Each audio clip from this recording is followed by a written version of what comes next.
Mike Farrell, Adam Gorney, Godfather Gorney. Let's talk Sarkeesian. Let's just get right into it. We were all a little surprised. What was it, Saturday? Yeah. Saturday comes, we're planning for our little NBC commitment show. And then comes down, Tom Herman gets fired. And then it leaks out that Sarkeesian's the guy. I was surprised because I thought they would hold on to Herman after the Bull win, and unless they had like a home run candidate, but they must really love Sark. So you know more about him, West Coast guy. What do you say? Yeah, it's interesting. I don't know how much different it is.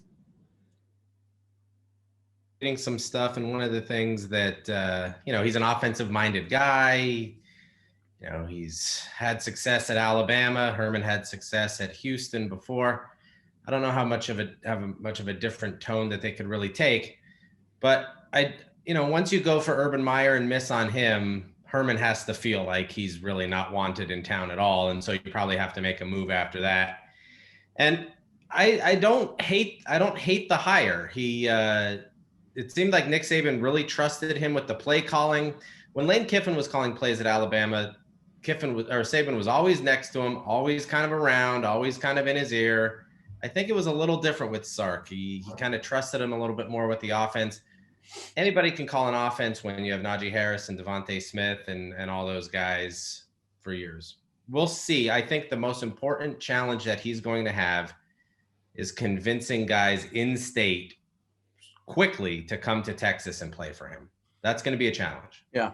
And to win a national championship, because they haven't been near it in so long. And that's what kids tend to gravitate towards. And you got programs like Oklahoma that have been to the playoff. You got Texas A&M in state that can say they got robbed of a playoff berth if they want to this year. And then LSU has won a national championship. So it's going to be a challenge. I think they were worried he was going to get an NFL job. And I think he might have got a lot of interest from the NFL.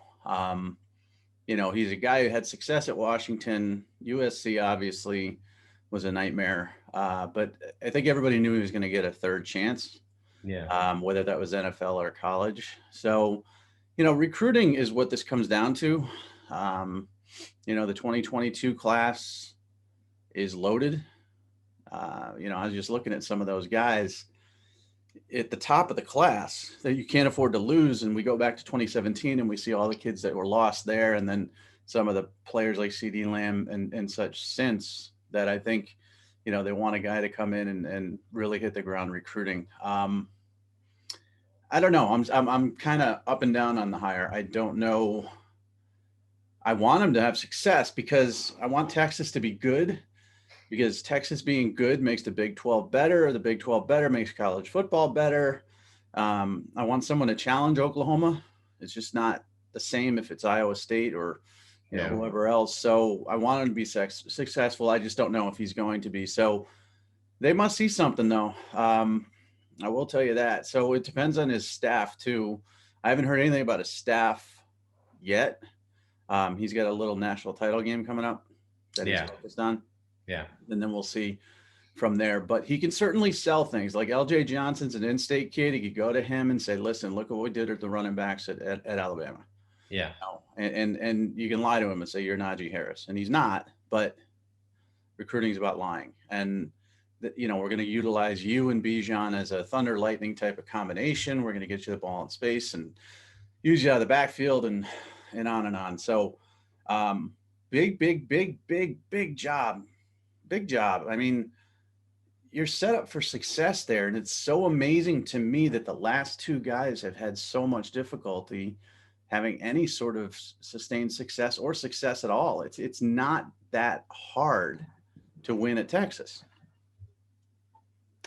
And I think there might be some living in the past here that we've talked about before. And for about a 10-year stretch under Mac Brown, Texas was very good. Previous to that, here and there had a great season. After that, really hasn't had any real significant success. 10-win season in a decade. It was under Herman. We'll see. I mean, it will be interesting. It's going to be a serious challenge. Dude, You're in one of the big three states. Okay. You have the most revenue of any college football program in the world. You have the biggest set of boosters that I know of. None of that matters if everyone in the state wants to go play at Alabama and Oklahoma. It doesn't matter. And now Texas A&M. And your facilities are amazing. You've got your own network. I mean, there's no excuse not to succeed here. I'm sorry. It's just there's no excuse. So Tom Herman, massive, colossal failure. Charlie Strong before him, massive, colossal failure. Steve Sarkeesian, don't screw it up. It's just there for you. I'm not saying you're going to win a natty.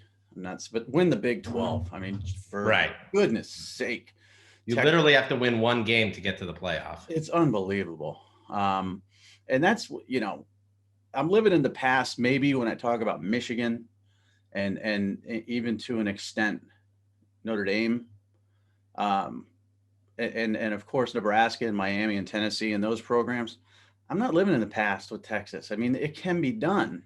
But it's been a while. You know, Colt McCoy getting hurt in that game against Alabama was still Nick Saban's Alabama. So, I mean, it's not like they haven't been there in a billion years like these other programs, but I don't know. I don't want to talk about it too much. I think recruiting wise, it's going to make things very interesting. But I thought when Lincoln Riley and Tom Herman were both hired at their respective jobs, and then Jimbo comes in, I thought we would have a Bermuda's triangle and an Orgeron, a Bermuda's square of recruiting awesomeness, you know, everybody fighting for the kids in Texas. And as it turns out, Texas A&M and Jimbo have done the best job.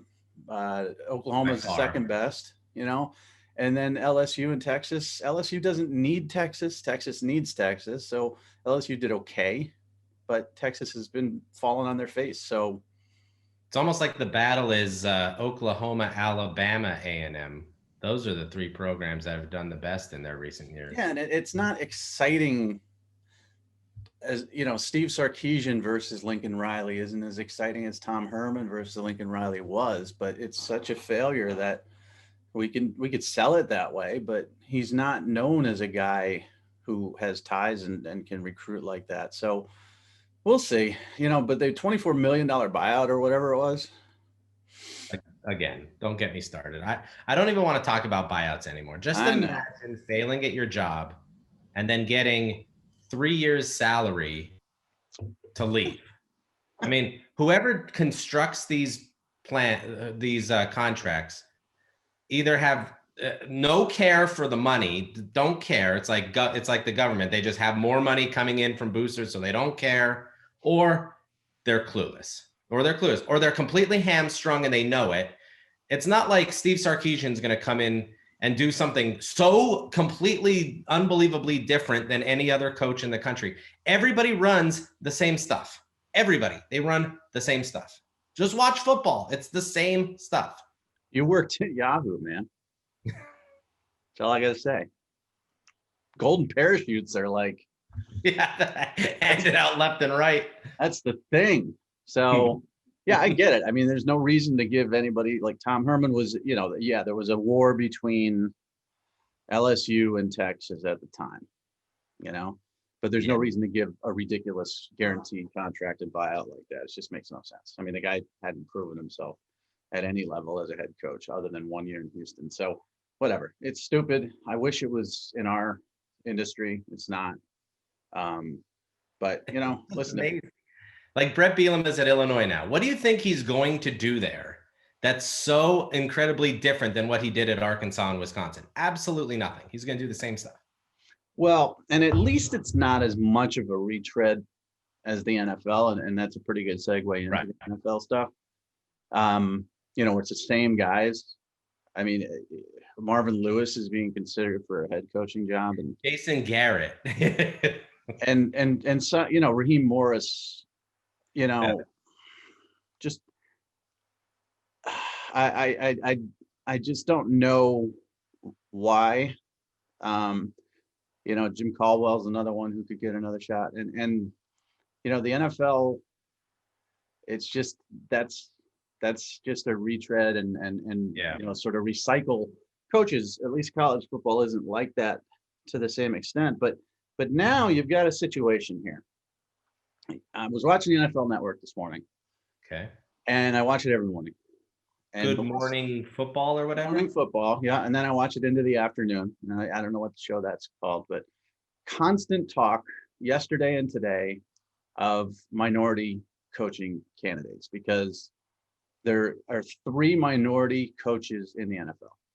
Okay. From what I listened to, and there's I believe 1 minority general manager. And here we are, all these years after the Rooney Rule, and all these years after, uh, we're going to give black coaches an opportunity. We're going to give minority coaches an opportunity. Anthony Lynn gets fired, and the Chargers didn't look that bad down the stretch, and he'll be replaced by some retread guy, and the numbers are embarrassing. So the reason I bring this up is because Dan Mullen could interview, from what I hear, if he hasn't already. Falcons, I think, is the rumor there. Urban Meyer's talking about the Jaguars and $12 million. Harbaugh, is getting feelers. Yeah. And Brian Kelly, is getting feelers as well. And it's the owners. They could do whatever they want. Right. All these things are put in place for them to interview minority candidates, for them to be incentivized for hiring minority candidates, all this stuff. But it comes down to the owner. Jags owner wants Urban Meyer, so he's going to do a bunch of fake interviews, and he's going to hire Urban Meyer. That's the way it goes. Right. So, and it's in for Fact or Fiction today, which is tomorrow, but we're pretending like it's Wednesday. Will a big name coach leave for the NFL? And my answer is fact, but it could be a surprise. It could be someone like David Shaw, who I think is eminently qualified to be a head football coach in the NFL based on his success at Stanford, and just may want to make that jump. But can you imagine if the NFL just hired Urban and Mullen and took Harbaugh back, and then somehow Brian Kelly went? I mean, it's a really interesting dynamic that we've got going on here in the NFL with these college coaches that are looking to potentially jump to the NFL.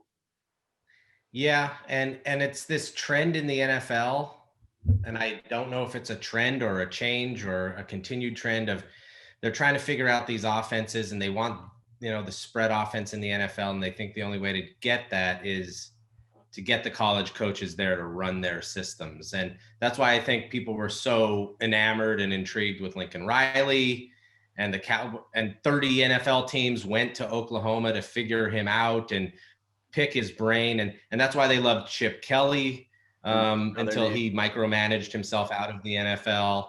Cliff Kingsbury. Dan Mullen is an interesting one. All I've read about him is that he's been exhausted this year. Well, boo-hoo. I mean, you're exhausted coaching at Florida. Wait until you're sleeping on a couch at 3 a.m. in an office breaking down, Jaguars tape or I don't know if you need to do that, though, at the NFL level. I think it's more exhausting to be a college coach because of the recruiting aspect of things. I think, we all think of the John Grudens of the world who woke up at 3:30 in the morning breaking down film and didn't go to bed till 1 in the morning and got an hour and a half sleep and blah, rah, rah. Yeah. I don't think it's nearly as difficult to be a head coach in the NFL. Also, if you read any business management book, that kind of grinding it out or whatever is terrible and unproductive. It's not productive. Well, it's a good thing I can't do it anyways because I'm not sleep. I mean, if Jeff Bezos, who runs probably the most complicated company in the world, can get 8 hours of sleep a night, I think a football coach could get 8 hours of sleep a night. Yeah, but it's not about that. It's about being John. It's about telling people you don't. Yeah. And he won a Super Bowl, right? Who? Did he win the Super Bowl with Tampa Bay? Yeah. He won the Super Bowl with Tampa Bay. Where are you going? Where are you going? I need to move my my thing. My internet in there is just so bad. I'm moving to my kitchen table. He won a Super Bowl, but he's been a colossal failure with the Raiders for 2 straight years now. And again, I think Dan Mullen would. I know a lot of coaches who've gone from college to the NFL, like assistant coaches and stuff. Yeah. And they say it's just so much better because you don't have to, Well, yeah, it's just football. It's just right. You don't have to finish practice and then get on the phone and DM 85, 17, 16-year-old kids and right. stay up with all that stuff. And, so if I'm Dan Mullen and I'm tired, yeah, well, I'm Yeah. out. Yeah. But I wouldn't hire Dan Mullen if I'm an NFL program, not the way he handles himself. I mean, he appears to be extremely unlikable. Right. And I don't care if he developed Dak Prescott and got Mississippi State to be the number one team in the country. I mean, this year they had 4 losses, one of them a really bad one Right. to LSU, and he continues to embarrass himself constantly, and he's kind of nutty. So I think the good thing though, Mike, is that at the NFL level, you don't have to be likable to be the coach. Like the greatest football coach of all time is in New England and is probably one of the most unlikable no, people. he's a horrible human being, sure. Right. Sure. And many of them have been. Bill Parcells is just an awful. Yeah, awful. Yeah. Al Groh, I can name tons, but yeah. But when you take that into consideration, you also can't be a goofball. Bill Belichick ain't showing up at freaking press conferences with a Darth Vader hat on, or he's not, whining and throwing his players under the bus. And he's also, not talking about Christmas lights and crap like that. I mean, you could be an absolute jerk, but you can't be a nut job. Right. And that's what Dan Mullen comes off as. He's a very good coach, but he doesn't love recruiting. So I think he wants out. I think he wants out of here. I think Brian Kelly wants out. I think they're tired of it, Yeah. I mean, what else can Brian Kelly really do at Notre Dame? And nothing. That's it. He's reached the apex. He can't really do anything else. No. When he plays anybody legitimate in the college football playoff, we see what happens. He got frustrated about the questions after the game, but that's the reality of how good Notre Dame could be. That's the peak Notre Dame right there. That's it. Harbaugh should go back to the NFL. He's just not attuned to the college game. He's lost his drive for college too. Yeah, He's not climbing trees and doing sleepovers and I mean, obviously there were no camps and stuff. He's, the whole take him to see the Pope and do the satellite camps and all that energy that he had to start with. Now it's just like he's trying to overcoach or not undercoach and firing Don Brown, but keeping Gaddis. It's just, I don't know. It's just not working there. I don't know what he's going to do. Get these guys out if they don't want to be here, and none of them are particularly pleasant human beings. No. I'm trying to think of who the fourth one we mentioned was. Brian Kelly, not a overly David Shaw. David Shaw is definitely not an overly pleasant human being. Dan Mullen is not, and Jim Harbaugh is not. Wasn't there one other? Urban Meyer. I like him. He's actually, I like him. Urban Meyer is like, he knows what he is and doesn't try to hide who he is, which I appreciate out of people. I like Lincoln Riley too. Not that I know him very well, but yeah, he seems to be a likable person. And but these guys don't seem to be likable. So, but they're good coaches. Listen, I mean, Florida won the SEC East. Notre Dame went to the playoff. Well, Michigan stinks, and that's just the way it is. But I think there's going to be some big coaching changes. Obviously, it's going to affect this 2021 recruiting class because now kids are going to be left. Listen, let's wait till signing day. Let's wait till Tom Herman, wins a bowl, and then let's fire him. Right. And that's going to be the case for a lot of kids who signed early. And that's never going to change. And I don't think they need an out. Like if Jim Harbaugh goes to the NFL, all the Michigan kids should get an out because now we've got the one and done transfer rule, right? Which is another great segue into the transfer portal. Real quick, do you think Urban deserves $12 million to coach the Jags? I think Urban deserves anything he wants. I know that upsets you greatly. It does. Yeah. Why? Okay. He's never coached a game in the NFL. Who cares? He doesn't understand front office responsibilities. Supposedly this week he's been talking to people about how the front office works. Yeah. He's going to a team that has been perennially bad, awful. And that's what Bill Belichick makes. He's won 6 Super Bowls.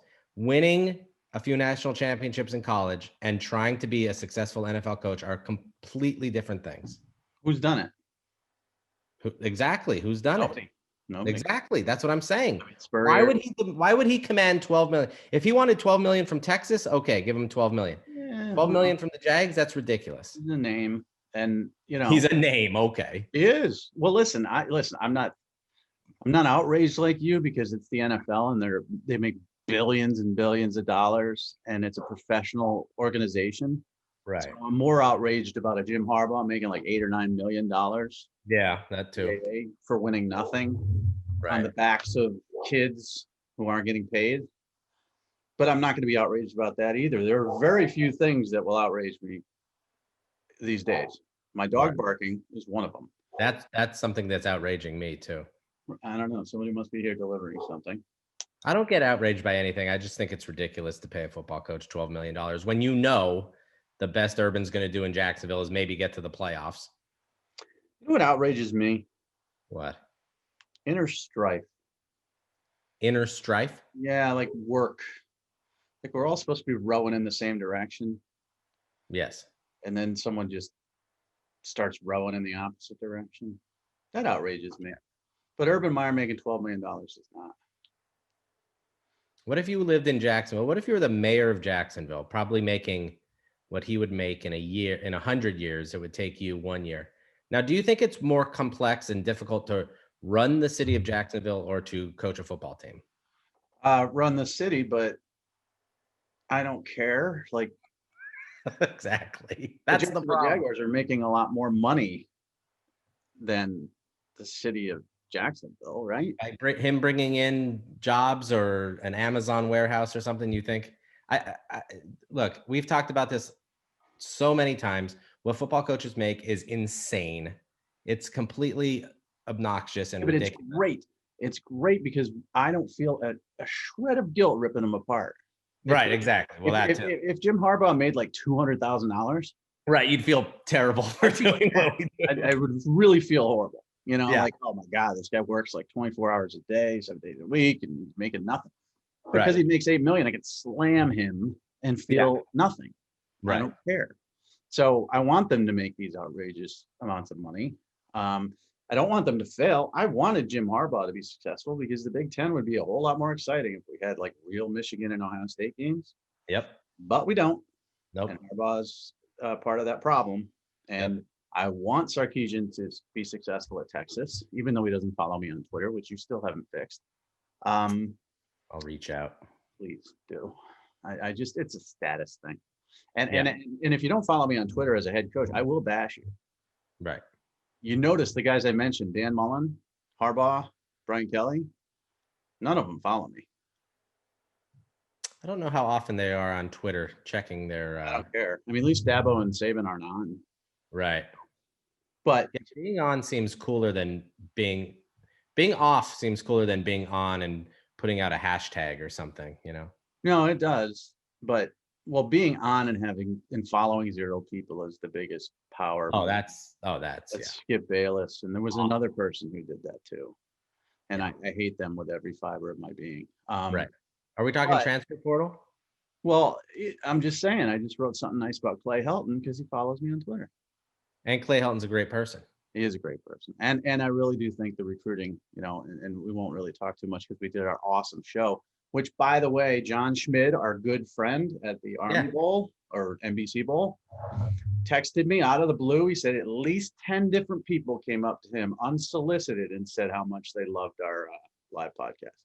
Hey, see, I told you it was a great idea. I'm the ideas man around here. I said, John, 10 people watched it. How did they all reach you? All 10 came up to him too. Yeah, I don't know what the final numbers were on that though, but Schmid said it was. I'm sure they were huge, through the roof. He said he loved it. It was great. So good idea, Gorney. Thanks for wasting my Saturday. Not that I was going to do anything else. Anyways, transfer portal is insane. It's okay. insane. So we have 6 regional and national analysts covering recruiting, and at a height we've had 8, I think. We need 8 for the portal. Yeah. As well. I mean, it's me, Mark Bishonik, the unsung hero of Rivals, and Woody we're trying to, you know, figure this thing out and follow it every second, and it's just impossible. It's just every kid's jumping in, you know, whether they're supposed to. I mean, Terry Wilson, Austin Kendall, you know, Jack Cohn's going to Notre Dame now. Mookie Cooper's going to Missouri, and I'm just like, my head is spinning. Yeah, and it's not just bad players or players. I mean, Terry Wilson started, didn't he? I mean, he was the starting quarterback. Yeah, I'm getting you involved in the portal, kind of after we get this last run and after signing day, because you're a lunatic. I think I might have a couple sting factors from you that I haven't done. Yeah, you do. Yeah, I'd be happy to get involved with the portal. I think it's super interesting. I think it's like recruiting 2.0. I mean, half of a class is going to be 2021 kids or 2022 kids. There will be a lot of transfers sprinkled in there, and then you'll have your grad transfers, which is not portal guys, right? Those are completely different, right? No, grad transfers go in the portal too. Oh, they'll go in the portal too. Yeah. So portal is even bigger than I even thought it was. Portal is the future. Everybody's going in the portal. If you look directly into the portal, which I've done once, Yeah. you'll blinded for an hour. It's like poltergeist. It's actually quite funny because it's like a 1988 DOS program. Yeah. Yeah. It's the most NCAA thing ever. Yeah.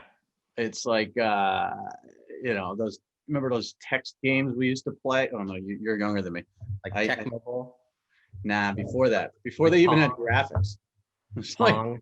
you would type something in and it would say he just ran for 5 yards. Text Right. wise, it's the oldest, stupidest thing ever. It's also, there are no push notifications for it. Yeah. So you just have to refresh. That's perfect for me. That's right in my wheel. Yeah. So here's what you're gonna have to do. You're gonna have to do all the sort of legwork stuff on who he is, where he is, what his stats were, and all that stuff. And then I have already created the rating system, as you've seen, which is a very nice, complex 0 to 10 rating system for the transfers and how they're going to impact.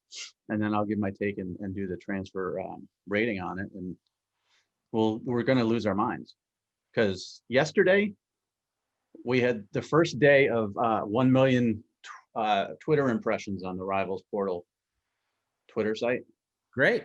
And that wasn't the most players to go in, but it was like a lot of big names went in. But this is right up your alley. Now you're having a second kid, so you're going to have somebody watch that kid, because you're not going to have time. This is right up my alley. We need a transfer portal database. We need a transfer portal site off of the front page. We need transfer portal graphics. Well, here's what we're doing. We're not This is doing the future. We're not doing a database, and I'll tell you why. Okay. Have you gotten access to the portal? No access. Nobody gives me access. Right. It's not easy to get access. Right? Well, you would think I would have access to it. Well, the funny thing is, like, I had access, and then the guy who had given me access got fired. Yeah. And so we looked into the portal, as we do every 5 minutes, and it wasn't working. We were logged out. And panic ensued. Let me ask you a question, and this might be a dumb question as a portal novice. Yeah. Why is it a secret at all? Why isn't it just public who's in the portal? I don't know. It has to probably do with similar sort of NCAA privacy guidelines or something like that. I don't know. I mean, I thought about that because I like, you know, the public records and all that for, you know, universities. Some are private, some are public, but, you know, the Freedom of Information Act and all that stuff applies to some universities and not others. I thought about that. I think if it's, I don't know, who knows? But it's a lot so I had to scramble and make promises, is what I'm saying to you, which is why, you know, we're not regurgitating every kid that goes into the portal. We're not just throwing everything out there. We're being very discriminatory with the information. So, you know, all those people who want a replica of the portal on Rivals in real time, no, not gonna happen. So here's what you do. We pop it on your message board if you're a fan of that particular school, right? So let's say Mookie Cooper enters the portal. We go on the Ohio State and let them know. They call us every name in the book, Yeah. the fans, Yeah. because they're losing a kid. They tell us they don't want him, never did. Right. Wasn't a take. Yeah. And then we try to go on the message boards of where we think he might end up. You know, and that's harder to do because you just don't know. You think about back to where he was recruited. Like, remember, he originally committed to Texas. Yeah. And then Illinois was involved because he had some buddies going there. Yeah. And Missouri, of course, was involved too. So it's not easy to do, but that's how to follow the portal. And then, of course, there's the Twitter handle. But Jack Cohn to Notre Dame does nothing for me whatsoever. Me neither. I don't even know if he in book, but can't run. That's who he is. Yeah, I don't even know if he wins the starting job next year. Yeah, I mean, our 5'11" friend from Connecticut could. Tyler Buckner is also coming in, big playmaker. So, did you see that? You say I just did? I saw your hand. I didn't see what you were gesticulating at. That's it. You see that? Yeah. Tyler Buckner's release. It is strange. Now, I will say he changed quarterback coaches or trainers or something, and that screwed with him. But you know, he'll be good there. You know who the last kid who did that was? Who's that? Willie Korn. Remember Willie Korn? Willie Korn, yeah, he's calling plays for somebody now. Yeah, well, someone messed with his delivery. Tulane. And he never got it back. Horrible, awful. Yeah. So whoever messed with Buckner, stop. And Drew Pine completed a pass in the playoff, and he's a guy too. But Cohen's got experience, and that's what they wanted. They wanted a guy with experience. It's perfect for a run-first offense, but he's not going to bring you back from 2 touchdowns. It's impossible. No. You know, so he's the same as Ian Book without the mobility. Yeah. Mookie Cooper to Missouri is awesome. You know, it makes me think why these kids don't just commit to these schools first. Begin with, yeah. You know, he wanted to go to Ohio State. Of course, I get it. Ohio State won national championships, wide receiver, blah, blah, blah. But, you know, there's a little bit of a backlog there of talent when you could go to a Missouri and be the guy, you know, like Quay Davis is going to Kansas, not all by choice, but he's going to be the guy. Right. The problem with that is Quay Davis is probably going to have a great year at Kansas and then transfer to a bigger school. But, you know, that's life. I mean, the rich feed on the poor, but I'd like to see some of these kids, instead of relying on the portal, just sort of say, hey, you know what? A good fit for me would be maybe the school without 5-star wide receivers. The problem, Mike, is though everyone believes that they're the best of the best. But that's the one problem. And the second, I'm not saying it's a problem, but trend in recruiting is that everybody wants to play at the same school. It used to be if I was the top running back, you know, wherever, and some other top running back committed to LSU, well, then I'm canceling LSU off the list. Yeah. Now it's let's go play together so I don't have to take such a beating. Yeah. Load management, brother. That is the new term in running backs, load management. So, you know, again, I think it's crap. I mean, you know, there was no load management for Najee this year. Right. He's going to be a first rounder. Yep. McCaffrey was injured. That's the only time he ever got load management. Yep. He was a first rounder. Leonard Fournette didn't really split carries with anybody. Nope. He was a first rounder. Melvin Gordon kind of carried the ball a lot at Wisconsin. He was Jonathan Taylor. Jonathan Taylor. He wasn't a first rounder, but you know, but yeah, I mean, so the guys that are going to be first rounders are still the guys like Josh Jacobs who carried the load. Najee spelled Jacobs, but he was still the main guy. So load management. And then, you know, the quarterbacks, I'm the best. I don't care if there's 3 other 5-stars there. Well, guess what? You could end up being Chase Bryce, Hunter Johnson. Yep. You know, I mean, you could lose your entire confidence choosing the wrong school. Now, Bryce chose before Trevor, but everybody knew Trevor was coming. Yeah. That's when you get out. Hunter Johnson chose well before Trevor.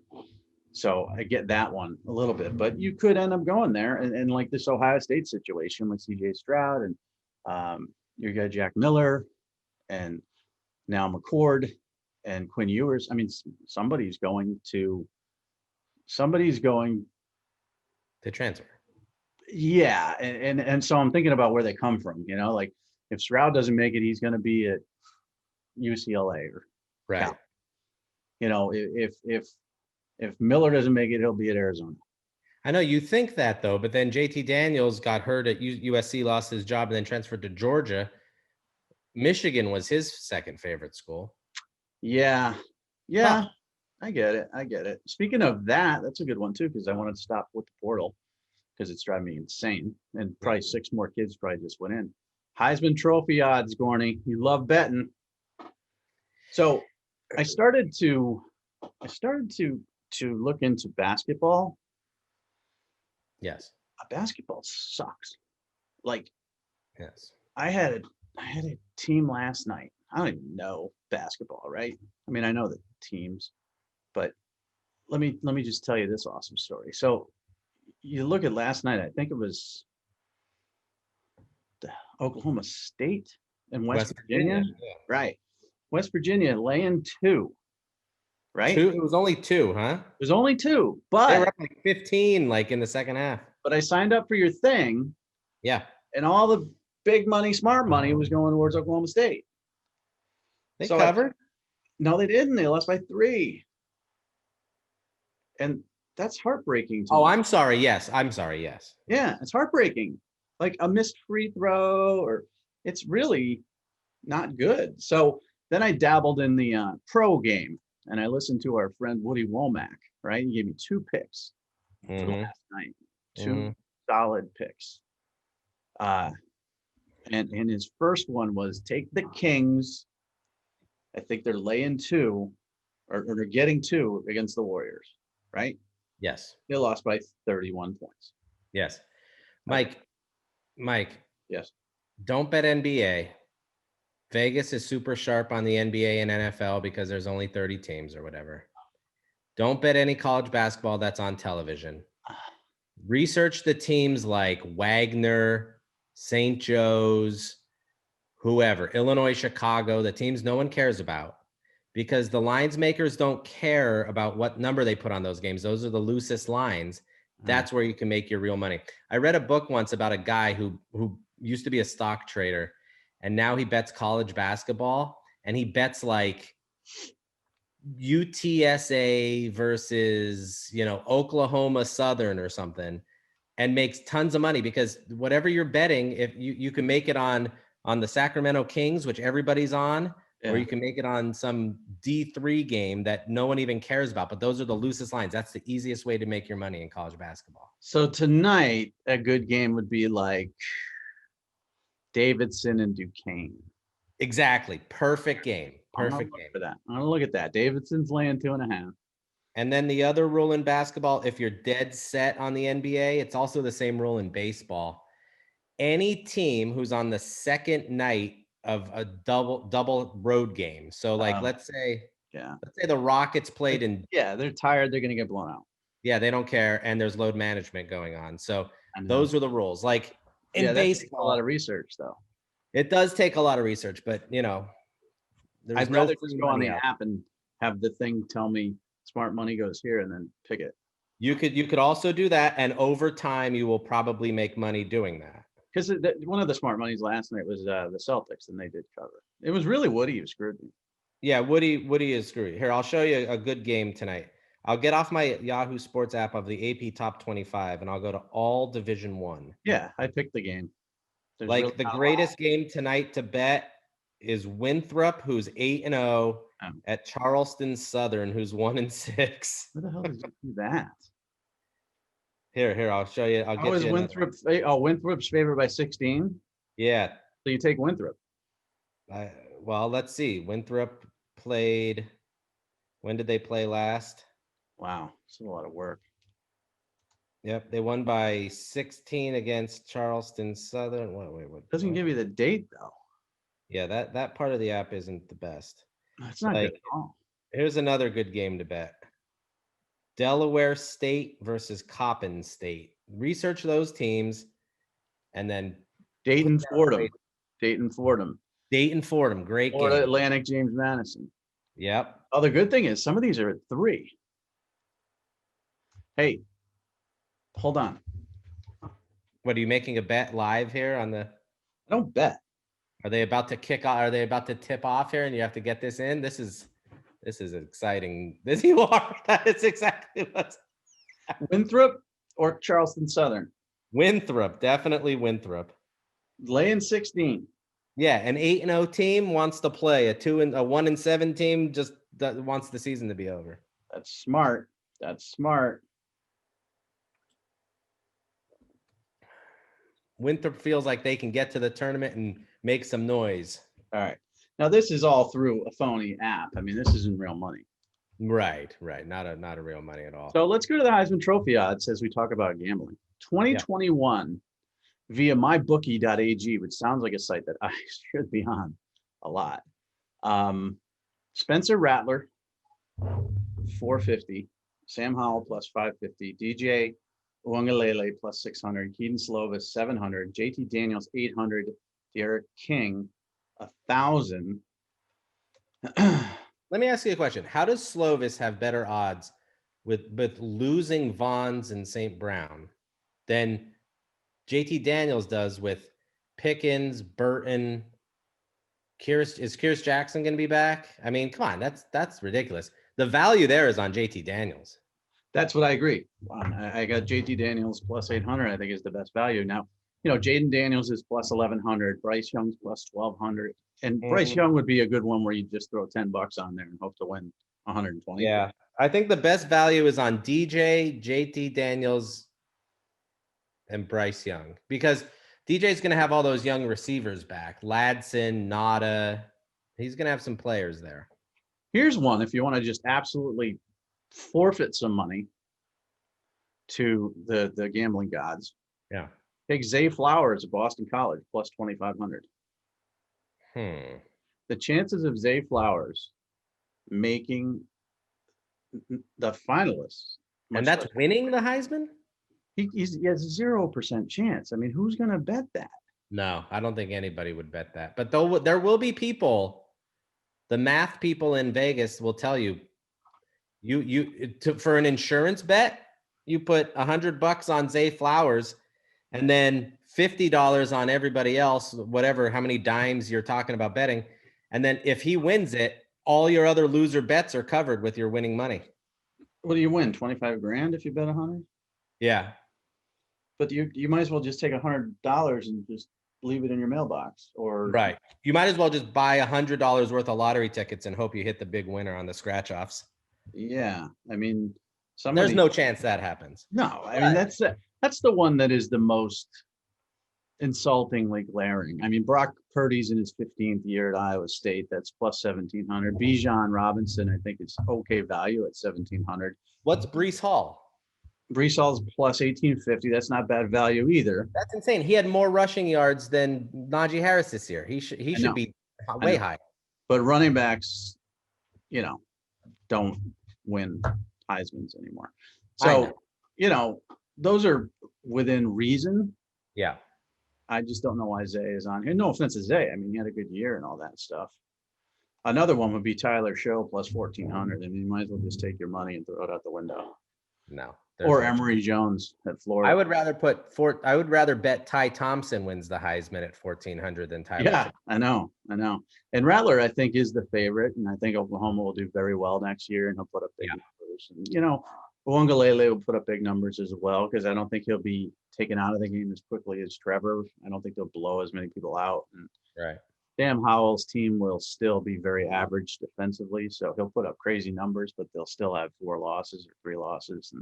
But if he puts up numbers, Trask level numbers, even with those losses, he might be able to sneak in if Rattler and DJ are sort of not doing as great. Yeah, but JT Daniels is on a Georgia team that could very well, win the SEC East and go to the playoff.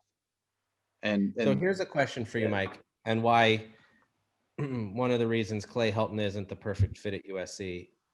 Spencer Rattler is from Arizona, 5-star quarterback, not at USC. DJ, 5-star quarterback, will be starting at Clemson next year, not at USC. Bryce Young, 5-star quarterback from California, not at USC. Ty Thompson, 5-star quarterback from Arizona, going to Oregon. They have Keaton Slovis, nice player, but I mean, Well, they had JT Daniels and he wussed out and transferred. He didn't wuss out. He lost his job, and then they wouldn't give it back to him. Yeah, well, that happens. If somebody plays better than you, Keaton Slovis had a great freshman year. I know, but you have to look at the bigger picture. Who would you rather be your quarterback? I don't know. JT Daniels by far. You know what?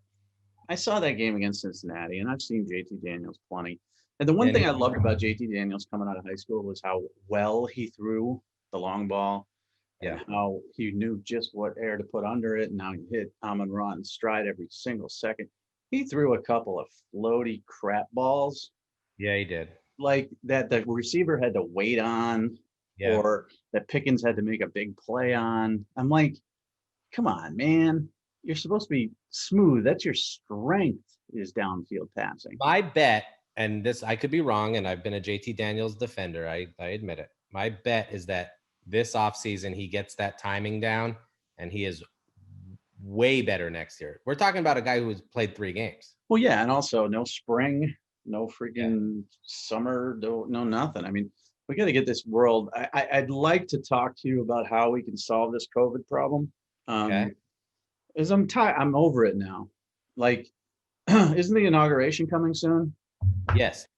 Okay, so we have a vaccination, but everybody said as soon as Trump's out of office, COVID's going to go away.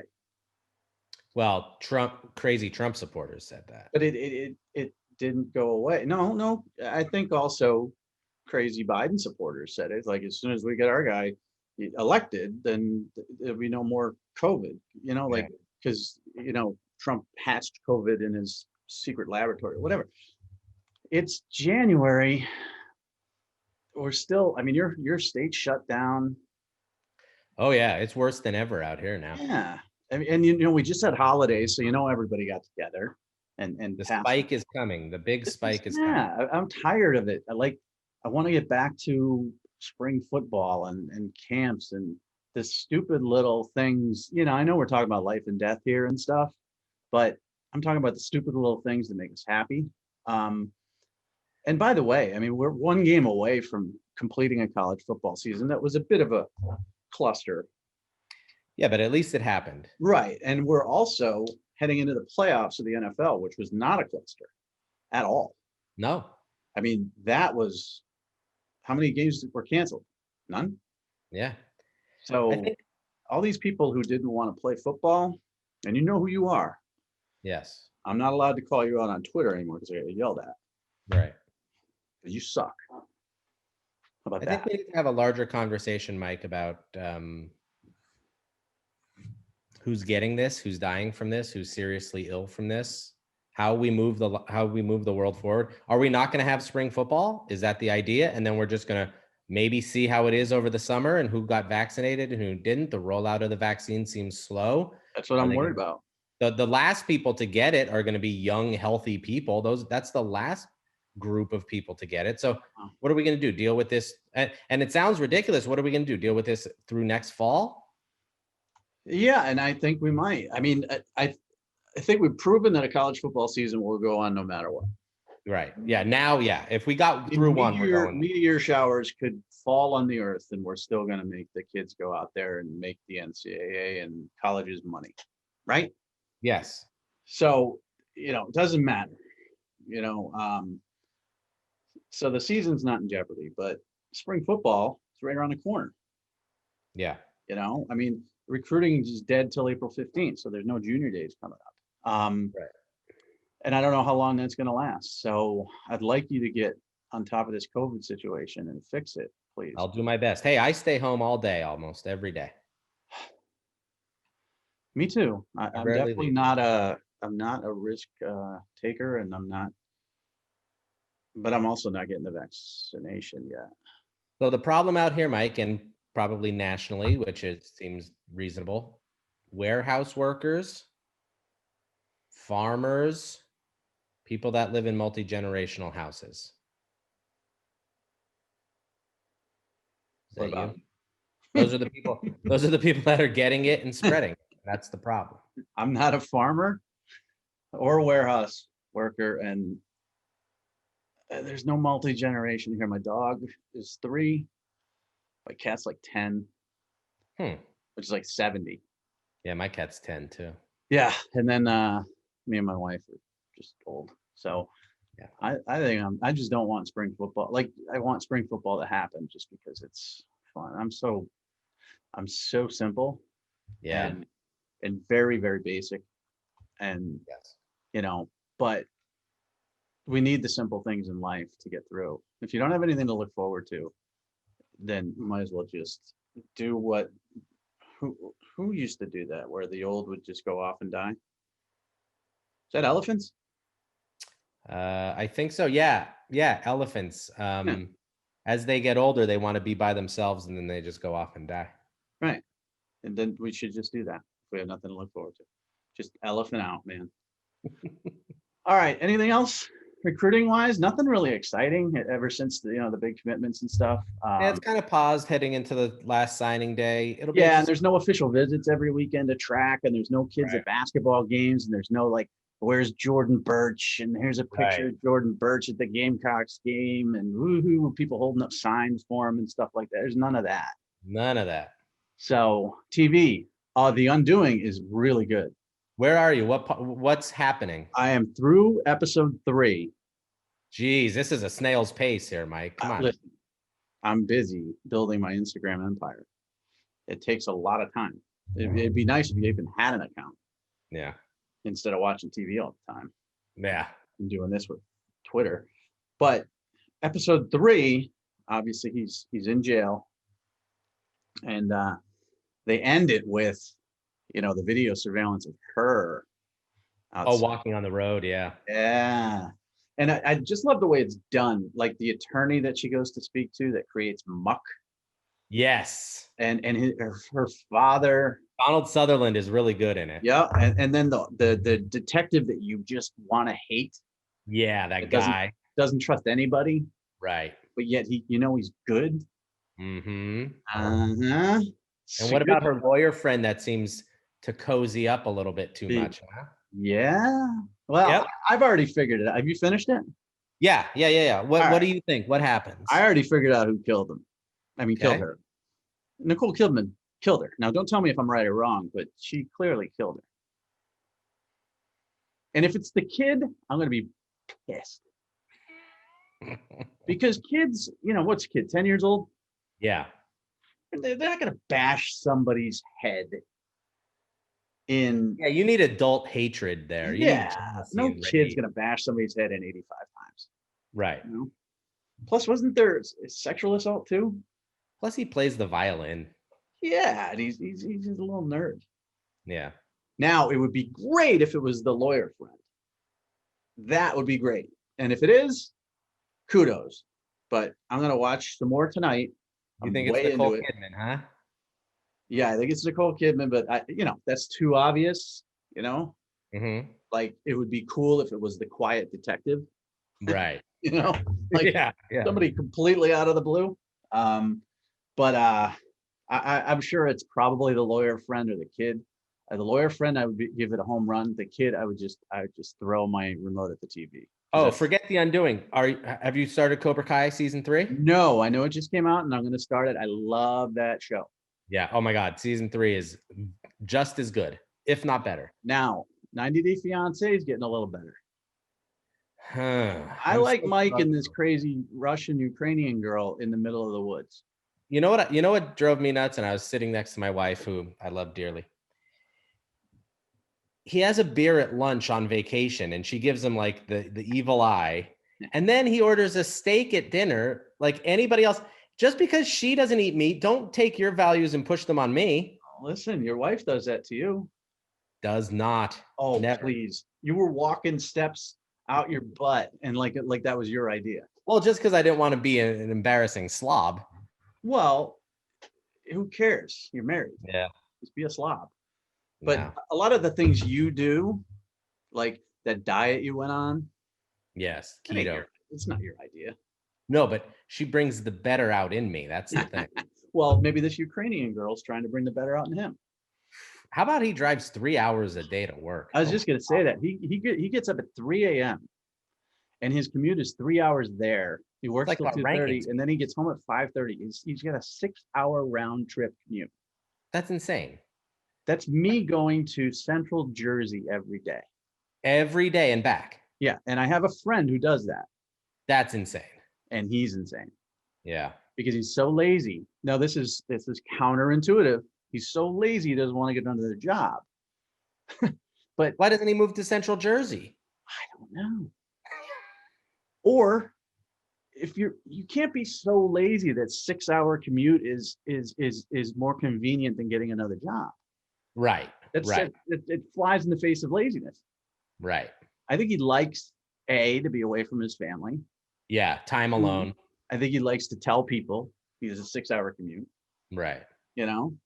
And how many cars does Mike have? Because I saw like 4 trucks in that freaking Yeah, it looked sort of like a used car lot in there, like a maybe one is Bojangles' car. Right? 90 Day Fiance production crew.